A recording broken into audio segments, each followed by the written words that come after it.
Alors l'agriculture de précision, c'est un concept qui est né aux États-Unis dans les années 80 et qui s'est développé seulement une dizaine d'années plus tard en France avec l'arrivée des technologies embarquées, électroniques, informatiques et surtout avec l'arrivée du système de localisation GPS et le DGPS avec des capteurs qui ont permis de réaliser notamment les premières cartes de rendement et les premières applications modulées d'intrants sur les parcelles. Alors concrètement aujourd'hui dans ce domaine des réductions des pollutions, donc des améliorations des conditions et des pratiques, eh bien on a l'illustration du GPS qui permet avec un pulvérisateur de couper les tronçons par exemple, ou aussi le GPS qui aide au guidage pour les interventions sur les cultures. Quels sont les enjeux aujourd'hui? Eh bien des enjeux d'ordre agronomique, environnementaux et économiques.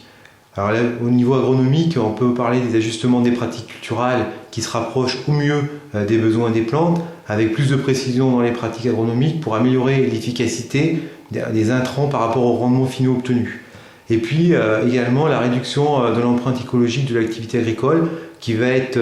un point important pour diminuer certains risques pour la santé humaine et environnementale. Et également au niveau économique, c'est l'augmentation de la compétitivité par une meilleure efficacité des pratiques, ce qui aussi va permettre de constituer une véritable mémoire de l'exploitation et aller dans le sens des besoins de traçabilité et également en vue d'améliorer la qualité intrinsèque des produits agricoles. Où en est la recherche aujourd'hui? Eh bien, d'un point de vue agronomique, il s'agit d'obtenir des modèles ou des références fiables et pertinentes pour anticiper à l'avenir sur les interventions sur les cultures, ce qui va aussi dans le sens du développement de nouveaux capteurs au niveau technologique, des capteurs qui vont être des capteurs plus légers, avec des coûts faibles, du bas coût essentiellement, pour pouvoir les utiliser en agriculture, et également donc, des capteurs qui vont être de plus en plus avec de la collecte de données distante, donc de la collecte de données qui va être réalisée en masse, avec des systèmes d'acquisition qui vont par la suite